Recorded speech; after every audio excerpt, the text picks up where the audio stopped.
Почитувани, кадри како Жерновски и Филипче се символ на неуспех, предавства и скандали. Доказ за тоа дека во СДС нема нови лица, ниту пак некакви реформи, е тоа што Андреј Жерновски е дел од раководството на Филипче. Прелетач од ЛДП во СДС на Заев дојден само за функција. Жерновски е неуспешен и скандалозен дипломат. Шеташе по Букуреш представувајќи се како амбасадор на Македонија, а притоа немаше добиено акредитации за истото. Јавноста добро го памети Жерновски и по тоа што е неуспешен градежник, затоа што долго време говореше дека трибината на новиот стадион во Скопје кај да ќе се урнела. Ама етеа таа стои и беше домаќин на најголемото европско фудбалско финале во 2017 година. Народот го памети Жерновски по многуте скандали и партизацијата во времето кога беше градоначалник на општина Центар.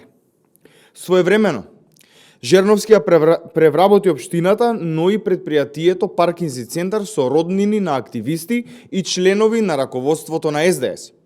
Центарци го паметат и по тоа што постави хаус мајстор да биде главен инспектор во општината, а со тоа не ги испочитувал решенијата на државниот управен инспекторат.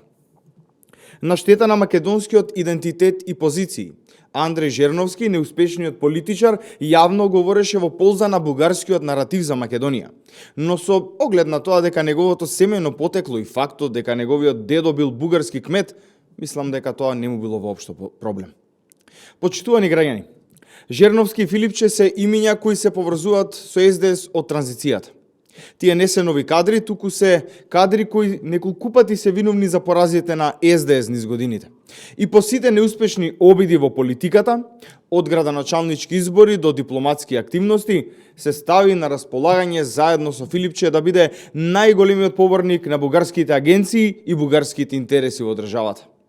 Новите сили на СДС се потрошени кадри кои веќе биле дел од раководните позиции и функционери кои не покажале никакви резултати и ја изневериле довербата на граѓаните. Ви благодарам.